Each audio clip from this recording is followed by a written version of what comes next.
আজকে একটা দৃশ্য দেখার পরে কলিজা শীতল হয়ে গেছে, হৃদয় জুড়িয়ে গেছে। ঢাকা শহরে আপনারা দেখেছেন ইসলামপন্থীদের গণজোয়ার শুরু হয়েছে।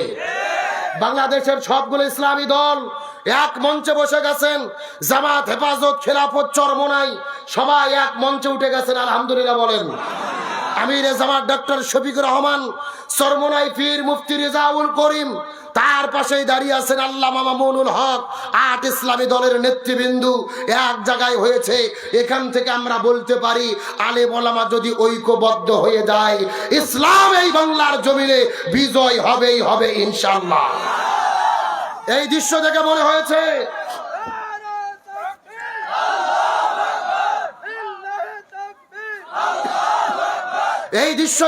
হয়েছে যে বাংলার জমিনে ইসলাম বিজয় হবে এবং বাংলাদেশে শান্তি কায়েম হবে ইনশাআল্লাহ বলেন। আল্লাহর কোরআন বলেছেন ওয়াতাসিমু বিহাবলিল্লাহি জামিয়াও ওয়ালা তাফাররাকু, তোমরা যদি মুসলমান হও, একতাবদ্ধ হও, দলাদলি করো না। কার কথা? আর ধরে বলেন কার কথা? সুতরাং বাংলাদেশের আলেম সমাজদের বলি, আকীদা মত পার্থক্য, ফতোয়াবাজি বন্ধ করেন। আলেম ওলামা যদি ঐক্যবদ্ধ হতে না পারে, এই বাংলার জমিনে ইমানদারদেরকে আরো বিপদে পড়তে হবে। সুতরাং যেই দৃশ্য আমরা দেখেছি, কলিজা শীতল হয়েছে। আলেমদের ঐক্যবদ্ধ হতে হবে।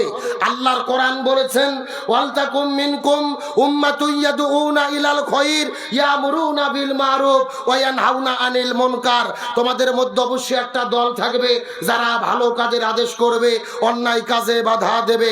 আল্লাহর কোরআন বলেছেন আল্লাযীনা ইম্মাক্কান্নাহুম ফিল আরদি আকামুস সালাহ ওয়া আতাউজ যাকাত ওয়া আমারু বিল মারুফ ওয়া নাহাউ আনিল মুনকার। কোন মুসলমান দল যদি ক্ষমতায় যায়, 4টে কর্মসূচি বাস্তবায়ন করবে।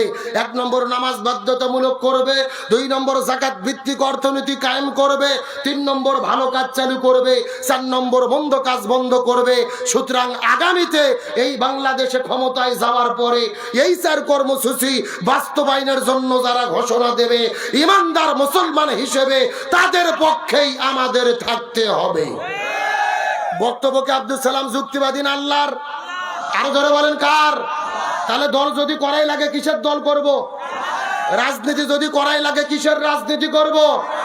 আল্লাহর কোরআন বলেছেন ওয়ামাইয়াবতাগি গায়রাল ইসলামি দীনান ফালা ইউকবালা মিনহু ওয়া হুয়া ফিল আখিরাতি মিনাল খাসিরিন।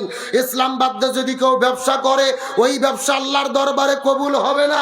ইসলাম বাদ যদি কেউ বিয়ে করে, ওই বিয়ে আল্লাহর দরবারে কবুল হবে না। ইসলাম বাদ যদি কেউ রাজনীতি করে, ওই রাজনীতিও আল্লাহর দরবারে কবুল হবে না। তাহলে চিৎকার করে বলে শান্তির জন্য কি লাগবে? আমার বন্ধুগণ, মুসলমান ভাইরা গভীর মনোযোগ। এই জন্য আমার আল্লাহ তাআলা কত চমৎকার করে বলেন ফামান তাবিয়া হুদায়া ফালা খাউফুন আলাইহিম ওয়ালা হুম ইয়াহজানুন। সূরা বাকারা 1 নম্বর পারার 6 নম্বর পৃষ্ঠার 1 নম্বর লাইনে 4 নম্বর উপর 38 নম্বর আয়াতে কারিমা আল্লাহ তাআলা বলে, এই পৃথিবীর মানুষেরা, এই জমিনের মধ্যে যদি তোমরা শান্তি পেতে চাও, কোরআনের বিধানগুলো তোমাদের মেনে চলতে হবে। কোরআন ছাড়া শান্তি পাওয়া যাবে না। এ লক্ষ্য করেন, এই যেখানে আপনারা লিখে দিয়েছেন আব্দুল সালাম যুক্তিবাদী। আমি যুক্তিতে কিছু কথা আপনাদেরকে বুঝাই। মনে করেন যে বাংলাদেশের ঢাকা শহরে বিশাল বড় একটা পানির ট্যাঙ্কি আছে। জোরে বলেন কিসের ট্যাঙ্কি? ওই ট্যাঙ্কির মধ্যে থেকে পাইপ দিয়ে দিয়ে বাংলাদেশের 64টা জেলায় পানি সাপ্লাই দেওয়া হয়। কিন্তু ঢাকা শহরে যে পানির ট্যাঙ্কি আছে, ওই ট্যাঙ্কির ভেতরে একটা মরা বিড়াল মরিয়ে পচে গন্ধ উঠে আছে। আমার কথা বোঝা যায়? একটা পাইপ আস্তে আস্তে আস্তে আপনাদের দিনাজপুর বীরগঞ্জ এসেছে। এখন বলেন তো, পাইপ দিয়ে যেই পানি বের হচ্ছে, ওই পানি ভালো না গন্ধ? আরো জোরে বলেন। এখন গন্ধনা পানি বের হওয়ার পরে দিনাজপুর জেলাতে যত বড় বড় হুজুর আছে, ইমাম, মুয়াজ্জিন, খতিব, মুফতি, মুহাদ্দিস, ফকি, সব আলেমদেরকে ডেকে বলা হয়েছে, এই হুজুরের গোষ্ঠীরা, এই যে গন্ধনা পানি বের হচ্ছে, তোমরা ফু দিয়ে দিয়ে পরিষ্কার করো। হবে? কথা বলেন হবে? আচ্ছা, দিনাজপুর জেলার হুজুর তো দূরের কথা, কাবা শরীফের ইমামও যদি আসে বিসমিল্লাহ বলে পানি থু দেয়, পানি পরিষ্কার হবে? বলেন তো, পানি পরিষ্কার করতে গেলে কি পরিষ্কার করা লাগবে? ওই ঢাকা শহরের ট্যাঙ্কি পরিষ্কার করা লাগবে, এটাকে বুঝতে পেরেছেন? এবার আসল ওয়াজ শোনেন, আসল ওয়াজ। এই বাংলাদেশেও শান্তি প্রতিষ্ঠার একটা ট্যাঙ্কি আছে, যার নাম হলো সংসদ ভবন। আরো জোরে বলেন। আর ওই সংসদের ভেতর থেকে বাবার আইন, দাদার আইন, চাচার আইন, খালুর আইন, কার্ল মার্ক্সের আইন, লেনিনের আইন, পুতিনের আইন, সক্রেটিসের আইন, প্লেটোর আইন, ধর্মনিরপেক্ষতাবাদ, জাতীয়তাবাদ, সোশ্যালিজম, ক্যাপিটালিজম, মানব রচিত তন্ত্র মন্ত্রকে জুতাই এবং ঝাঁটাপিটা করে যতদিন পর্যন্ত কোরআন পার্লামেন্টে ঢুকাইয়া কোরআন দিয়ে বাংলাদেশ পরিচালিত না হবে, ততদিন পর্যন্ত এই জমিনের ভেতরে শান্তি আসতে পারে না, পারে না, পারে না। সুতরাং বাংলাদেশের সমস্ত তন্ত্র মন্ত্রকে জুতাই এবং ঝাঁটাপিটা করে আগামীতে পার্লামেন্টে কোরআন ঢুকাইয়া কোরআন দিয়ে বাংলাদেশ পরিচালনা করার পক্ষে রায় দিতে কারা কারা রাজি আছেন? দুটি হাত আল্লাহকে তুলে দেখা।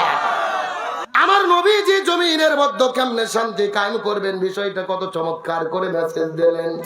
নবীজি বিদায় হজের দিনে সলক্ষ সাহাবীদের সামনে বক্তব্য রাখলেন। তারাকতু ফীকুম আমরাইন লান তাদিল্লু মা তামাসসাকতুম বিহিমা কিতাবাল্লাহি ওয়া সুন্নাত রাসূলি। রাসূল বলে, সাহাবীরা রে, আমি তোমাদের ভেতরে দুইটা জিনিস রেখে যাচ্ছি, এই দুইটা জিনিস যদি তোমরা আঁকড়ে ধরতে পারো কখনোই পথভ্রষ্ট হবে না। এক নাম্বার কিতাব আল্লাহ, আল্লাহর কিতাব কোরআন, আর দুই নাম্বার সুন্নাত রাসূলি, রসুলের সুন্নাত হাদিস। তার মানে বোঝা গেল কোরআন সুন্নাত ছাড়া এই জমিনে শান্তি পাওয়া যাবে। আমার বন্ধুগণ, মুসলমান ভাইরা গভীর মনোযোগ লক্ষ্য করুন। আমার নবী যে 17 বছর বয়সের ভেতরে এই জমিনের ভেতরে একটা দল গঠন করেছিলেন, যেই দলের নাম হলেন হিলফুল ফুজুল। কি নাম বললাম? এ মুসলমান ভাইরা গভীর মনোযোগ। হিলফুল ফুজুল নামক দলটা গঠন করার পরে 17 বছর থেকে শুরু করে 40 বছর পর্যন্ত নবী 23 বছর ধরে চেষ্টা করলেন এই জমিনের মধ্যে শান্তি কায়েম করার জন্য। কিন্তু দুর্ভাগ্যজনক ব্যাপার হলো, নবীজি 23 বছর ধরে চেষ্টা করেছে, কিন্তু জমিনের ভেতরে শান্তি কায়েম করতে পারলো। এ দিনাজপুরের মুসলমান গভীর মনোযোগ। নবীজি 23 বছর ধরে চেষ্টা করেছে, কিন্তু জমিনের ভেতরে শান্তি কায়েম করতে পারলো না। কিন্তু নবীজির বয়স যখন 40 বছর হয়ে গেল, আল্লাহ নবীজির উপরে যখন কোরআনটা নাজিল করে দিলেন, নবীজি কোরআনের দাওয়াত দেওয়া শুরু করলো, এই জমিনে কোরআন কায়েম হয়ে গেল, তখন জমিনে শান্তি প্রতিষ্ঠা হয়ে গেল। নবীজির জীবনটাকে দুই ভাগে ভাগ করার চেষ্টা করেন। নবুয়ত পাওয়ার আগে 23 বছর আর নবুয়ত পাওয়ার পরে 23 বছর। আগে 23 বছর নবী চেষ্টা করলো, শান্তি কায়েম করতে পারলো না।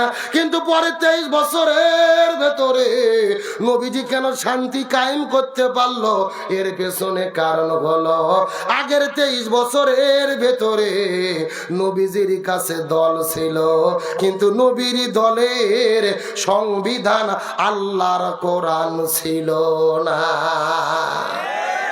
এ বোঝা যায়? ভালো করে বোঝেন। আপনার আমার মতো 2 টাকার ছুটকে ভটকে হুজুর না, এলাকার তেল তেলা গোয়ান্দার নেতা না, স্বয়ং বিশ্বনবী তার দলের দ্বারা 23 বছর ধরে এই জমিনে শান্তি কায়েমের চেষ্টা করেছে, কিন্তু নবীজি শান্তি কায়েম করতে পারেনি। তার কারণ হলো তখন কোরআন পৃথিবীতে নাজিল হয় নাই। কিন্তু 40 বছরে যখন কোরআন নাজিল হলো, নবী কোরআনের দাওয়াত দিলেন, জমিনে শান্তি প্রতিষ্ঠা হয়ে গেল। এখান থেকে রাসূলের সিরাতের শিক্ষা হলো, এই বাংলাদেশের ভেতরে যতগুলো রাজনৈতিক দল আছে শান্তি প্রতিষ্ঠার জন্য ঘোষণা দিচ্ছে, ওই দলের দ্বারা এই জমিনে শান্তি কায়েম সম্ভব হবে না, যেই দল আল্লাহর কোরআনের সংবিধান দিয়ে পরিচালিত হয় না। কথা ক্লিয়ার না ভেজাল আছে? কে ভাই, যেই দল নিজেরাই কোরআন দিয়ে চলে না, ওদের নিজেদের ভেতরে তো মারামারি করে 1.5 বছরে 170 জন কুপকার। কথা বলেন, কথা বলেন। স্বাধীনতার 54 বছর পার হয়ে গেছে, এক দল ক্ষমতায় এসেছে, আর এক দল বিদায় নিয়ে চলে গেছে, কেউ শান্তি দিতে পারেনি। সুতরাং শান্তির জন্য আমাদের ঘোষণা করতে হবে, এই বাংলাদেশে সব দল দেখা শেষ, আগামীতে আলেমদের নেতৃত্বে কোরআনের বাংলাদেশ।